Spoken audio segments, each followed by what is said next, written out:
సిద్దిపేట జిల్లా హుస్నాబాద్ నియోజకవర్గ కేంద్రంలోని కాంగ్రెస్ పార్టీ మండల అధ్యక్షుడు బంకచంద్ ఆధ్వర్యంలో విలేకరుల సమావేశం నిర్వహించారు. ఈ సందర్భంగా నాయకులు మాట్లాడుతూ ప్రియాంక గాంధీ తెలంగాణకు రావడంపై ఎమ్మెల్సీ కవిత వ్యాఖ్యలు సరైనవి కావని అన్నారు. కేసీఆర్ మనవడు ఏ హోదాలో భద్రాద్రి రామయ్యకు పట్టువస్త్రాలు సమర్పించారని మండిపడ్డారు. ఇట్టి కార్యక్రమంలో కాంగ్రెస్ పార్టీ నాయకులు, హుస్నాబాద్ కాంగ్రెస్ పార్టీ మండల అధ్యక్షులు బంకచంద్, మున్సిపల్ కౌన్సిలర్ వల్లపు రాజు, కాంగ్రెస్ పార్టీ నాయకులు వెన్నరాజు, సంఘకుమార్ తదితరులు పాల్గొన్నారు. కానీ మీరు ఏదైతే మాట్లాడుతున్నారో అది శుద్ధ తప్పు.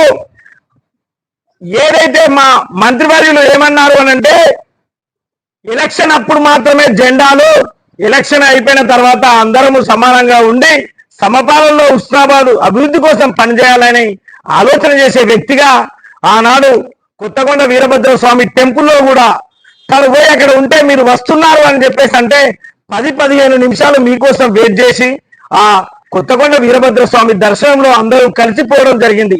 పార్టీలకు అతీతంగా ఆనాడు వీరభద్ర స్వామి దర్శనం చేసుకోవడం జరిగింది. ఇవాళ బొమ్మ శ్రీరామ్ చక్రవర్తి ఏదో కలవంగానే ఏదో ఉన్నది ఇంట్లో మతలాభ అని మాట్లాడుకోవడం మీది ఇది తప్పు.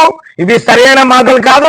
మీ ఓటమిని తీర్చుకోలేక ఇలాంటి మాటలు మాట్లాడుతున్నారు. ఇది సరైన పద్ధతి కాదు అని చెప్పేసి మాట్లాడుతున్నాం.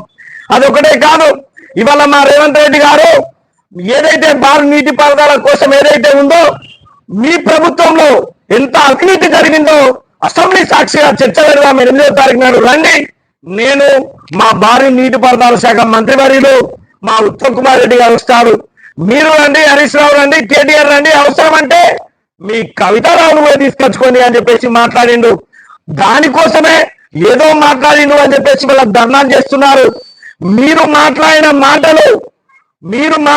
మాటలు ఏదైతే తెలంగాణలో రాజకీయాన్ని భ్రష్టు పట్టించిన నాయకులు మీరు. ఈ తెలంగాణలో ఇలాంటి అప్పుడున్న రాజకీయం అని అంటే ఒక మంత్రులు అంటే ఎమ్మెల్యేలు అంటే ఒక గౌరవం ఉండేది. ఆ గౌరవపరమైన మాటలు మర్చిపోయి వల్గర్ గా బూతులుగా మాట్లాడి ఆ మాటలు నేర్పింది మీరు. ఇలా మాటలు మేము మాట్లాడితే మీకు తప్పుగా వినిపిస్తున్నాయి. ఈ మాటలు మీ వీడియో కూడా మీకు పంపిస్తా, మీరు చూడండి. ఇంకో తాత ఇలాంటి మాటలు మాట్లాడితే ఖబర్దార్. ఆనాడు పదవుల కోసం పెదాలు మూసుకున్న మీరు ఇవాళ మా ప్రభుత్వాన్ని విమర్శించడం సరైన పద్ధతి కాదు. మా ప్రభుత్వం వచ్చేసి 60 రోజులకే మీరంతా ఆగమైపోతున్నారు, ఏమో జరుగుతుందని చెప్పేసి భయభ్రాంతులలో ఉన్నారు. ప్రజలు మిమ్మల్ని చీకొట్టిళ్ళు, మాకు అధికారం ఇచ్చిళ్ళు, ప్రజాక్షేత్రంలో మేము ఉన్నాం, ప్రజాపాలనకై మేము ముందుంటామని చెప్పేసి తెలియజేసుకుంటూ నమస్కారం.